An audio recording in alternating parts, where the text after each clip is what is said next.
Hi, Philip A. McClyman here. Just wanted to thank you for listening to my podcast. It's a blast making it, and an even bigger blast knowing you are enjoying it. If you are enjoying the podcast, please consider supporting it with a one-time donation of $3, which is about the price of a cheap cup of coffee. The link to do that is in the show notes, right there at the top. I am usually drinking coffee when I record the podcast, so it kind of makes sense. Okay, thanks again for listening. On to the next episode, and the next cup of coffee.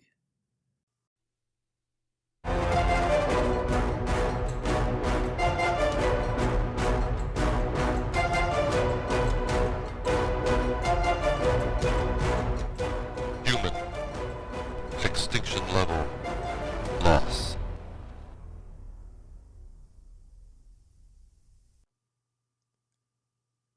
Chapter 7. Beverly saw the dead coming, but her attention was not on them. She stared in disbelief and for a moment dared to hope that her husband had somehow made it out of the tunnel and now raced to save them. Her hopes were dashed anew as she watched a lone figure jump from the vehicle and pull cable from a winch mounted on the front. He wrapped the cable around a tall boulder set in the field between her and the advancing pack. She stood transfixed by the scene before her as the jeep raced away in reverse. The cable snaked around the dead, then lashed them to the spire. She pulled Tommy closer to her as she watched the jeep buck and tear at the ground, fighting against the tension in the cable. She felt the bile in her throat as she saw the dead fall, their gore staining the grass and soil with a reddish-black spew. The jeep stopped and a man got out. He did not signal to them, or seem to see them at all. She was about to cry out to him when she saw him pull a pistol from inside the jeep and screw on what looked like a silencer. The cry caught in her throat and she panicked.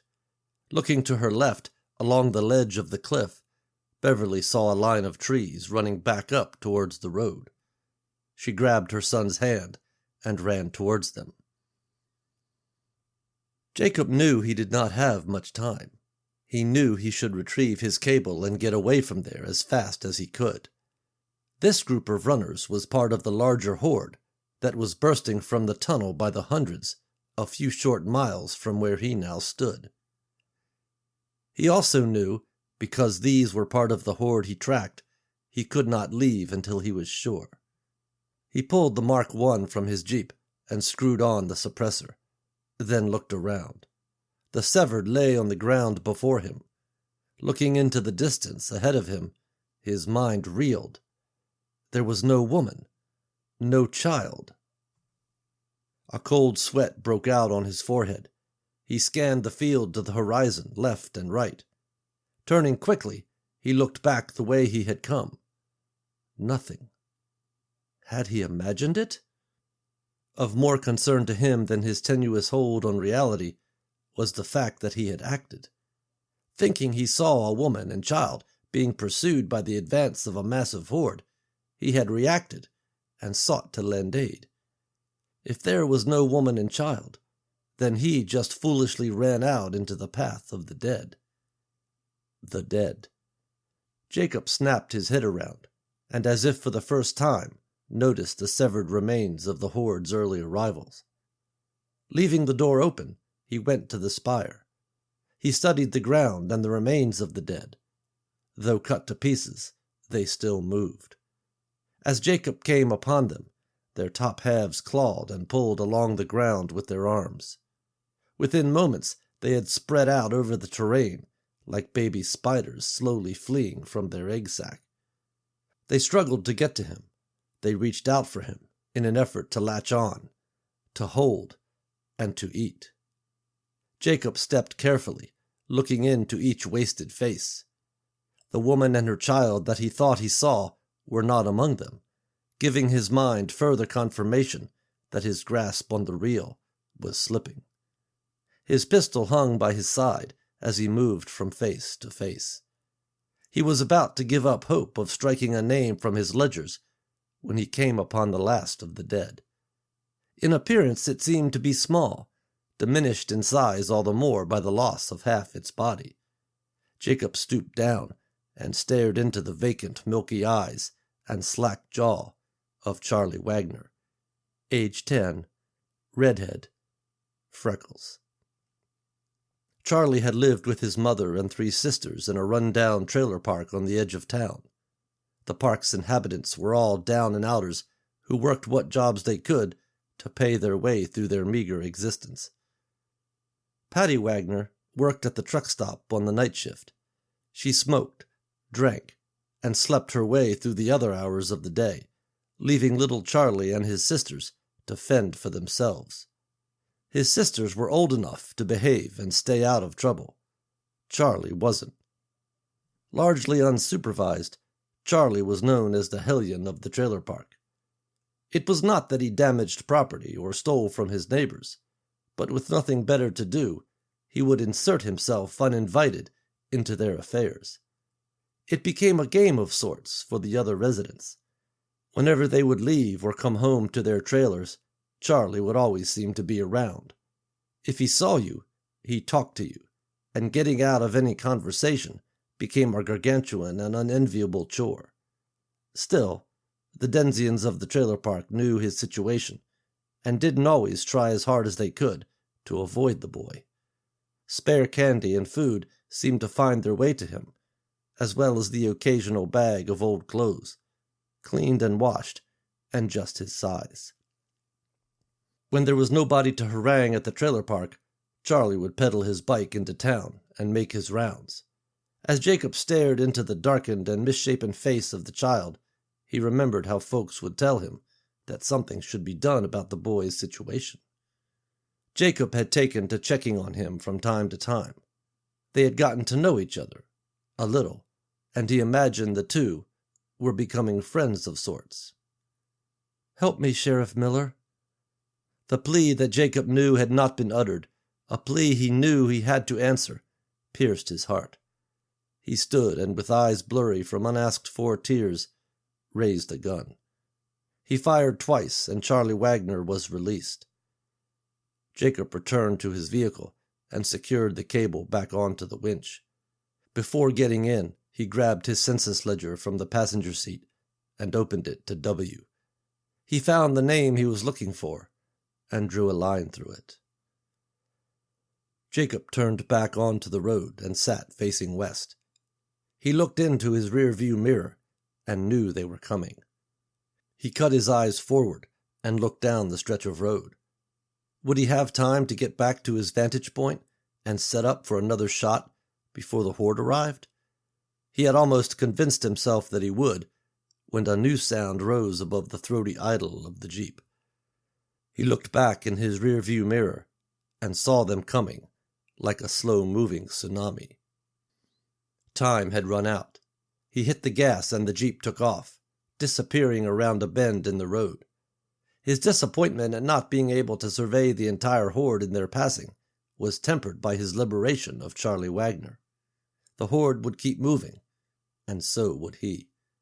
There would be other days, other shots. "Maybe tomorrow, Betsy," he said to himself as he raced down the road. As he entered a straightaway that cut through the rocky hills and tall pines, he felt like someone punched him hard in the stomach. Springing from the tree line on his left was the woman and the child, their path through the trees made inaccessible by the stony terrain on either side of the road. They cut across his path and ran down the right-hand side of the highway.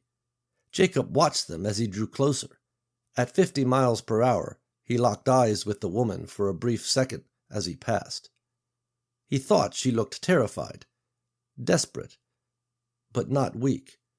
He turned his head and looked back at them even as they fell behind him. The woman jumped when she saw him, and her mouth opened in a scream that was lost on the wind.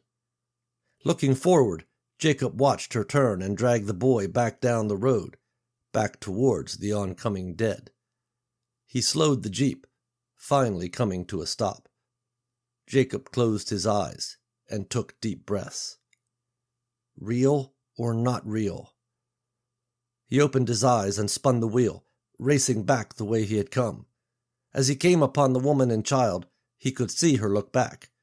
This time her scream faintly reached his ears as she tried to outrun his advance and make it back to the tree line. Jacob turned in front of them in the road and brought the jeep to a screeching halt. He pulled his pistol and pointed it at them. The woman and her child, both gasping for air, were clearly spent. The three of them eyed each other nervously, engaged in a standoff in the middle of the road. "Please, help us," the woman said. Jacob blinked and cut his eyes between her and the child. He did not lower his gun or his gaze. He watched their stare break from his, a low moaning sound coming to them on the breeze. Jacob saw the woman plead with her eyes, and he withdrew his pistol. "If you're real, get in. Hurry," he said. Jacob saw confusion cross the woman's face, but it was not enough to stop her. She ran to the jeep and flung the door open. Shoving her child in first, she climbed in after him.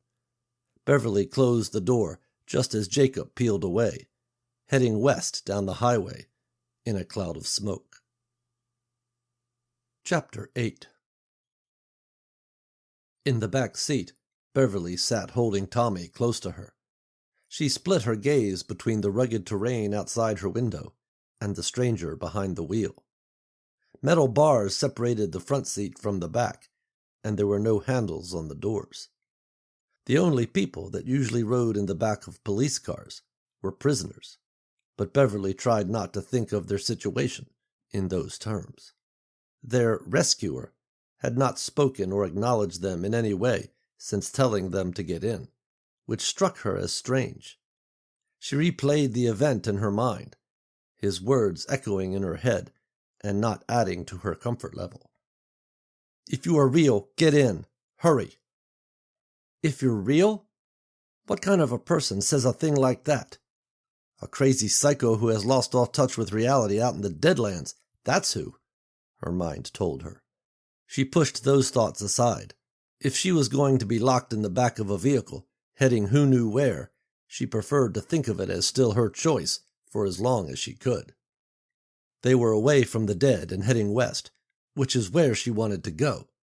She told herself again that there was nothing to worry about. Her attempts at rationalizing her predicament were only moderately successful. As the minutes and the miles ticked away, she decided that formal introductions were in order. She figured that maybe if names were exchanged, it would be at least one step removed from a killer-victim scenario. "My name is Beverly. This is my son, Tommy. We're going to Colorado. You know, because of the broadcasts," she said. Out of habit, she almost introduced her husband. The reality of his loss came rushing back to her, and she bit down hard. She fought back tears, not wanting to show a weakness that might give him indication that she was any kind of soft target. She stared at the back of Jacob's head and waited for some response. None was offered. She tried not to let the cold reception eat away at her doubt. The uncomfortable silence was broken by Tommy. "You're a sheriff? My dad is a policeman. He had to fight some zombies so we could get away, but he's going to catch up to us when he's done." This time Beverly could not hold back the tears. She turned away and stared out the window, not wanting Tommy or the stranger to see her vulnerability. Not any more successful at getting a response than his mother, Tommy gazed out the window. Silence again filled the vehicle. Beverly felt eyes upon her and saw the man cut his eyes to her and Tommy in the rearview mirror for several seconds before staring back down the road in front of him. It was dark by the time Jacob got to his next vantage point. He always got there well ahead of the horde, and this time was no different, even with the delays. The dark didn't matter. He had made the circuit following the horde long enough to know the lay of the land. He negotiated the uneven terrain, parking deep in the woods before getting out. The horde would not arrive at the vantage point until late the next morning, which gave him time to eat and grab some sleep. In the back seat, Beverly and Tommy watched him move around to the back of the Jeep and open the tailgate. The rear interior light cast a yellow glow as he stuck his head in, unlocked a footlocker, and began to rummage around through his gear. He did not acknowledge them as he grabbed a can of stew, a single-burner propane stove, and a pot. She watched as he fired up the little stove, and a blue flame jumped to life. No sooner had he opened his can of stew than the flame died. "Damn," he said as he disconnected the small green propane tank. "Stupid Miller, rookie move," he said as he searched in vain for another tank amongst his supplies. Giving up, he grabbed the can of stew and dumped it into the pot. He grabbed a spoon and sat down on the tailgate. With his back to them, he ate his stew cold. "Hey, what about us? Did you rescue us back there just to starve us?" Beverly said, fatigue and frustration getting the better of her fear of the unknown. The man gave no response. Beverly could feel her anger rising. She was about to blast this stranger, who seemed more captor than rescuer, with a verbal assault, when she thought better of it. Hearing him talk to himself, she tried a different tact. "Sheriff, please help us," she said. At her words, he stopped chewing and turned his head slightly in their direction. Seeming to lose his appetite, he tossed the half-eaten can of stew to the ground and stood. He closed the footlocker and locked it. She was about to say something else when he turned and grabbed a pillow, then slammed the tailgate shut and closed the window. From the back seat, she watched him go around and climb into the front seat. Without ceremony, he tossed the pillow to the passenger side of the bench-style seat and lay down. Beverly let out an incredulous sigh. Clinging to her side, Tommy whimpered, "I'm hungry." Beverly turned and held her son. "I know, baby," she said. She looked to the back of the Jeep, but there was nothing to be had. Climbing over the seat, she opened the tailgate and window. The rear interior light cast its glow and barely illuminated the ground around the vehicle. Scanning the ground, Beverly found the half-eaten can of stew. She considered grabbing her son and making a run for it. Thoughts of stumbling around in the pitch black of the forest and of what she might run into, alive or undead, sealed the deal for her. She climbed back into the Jeep and pulled the tailgate and window closed. The dome light blinked out, a pale moon the only light. She plopped down in the seat next to Tommy and handed him the can of stew. "Here, baby, I know it's nasty, but eat a little of this until we can get something better, okay?" she said. Next to her in the dark, she could hear Tommy scoop out what was left of the cold stew with his fingers and begin to eat. "You're a real trooper, Tommy. A good boy," she said, rubbing his back. Looking forward to the front seat, Beverly could again feel the anger rising in her. "Asshole," she said. In the front seat, Jacob's eyes opened at the epithet. His brow furrowed in mild confusion. He knew the others were only a delusion. He knew that when they turned and pleaded with him, it was not really happening. But this was different. His delusion had never called him an asshole before. He pondered this as he drifted off to sleep.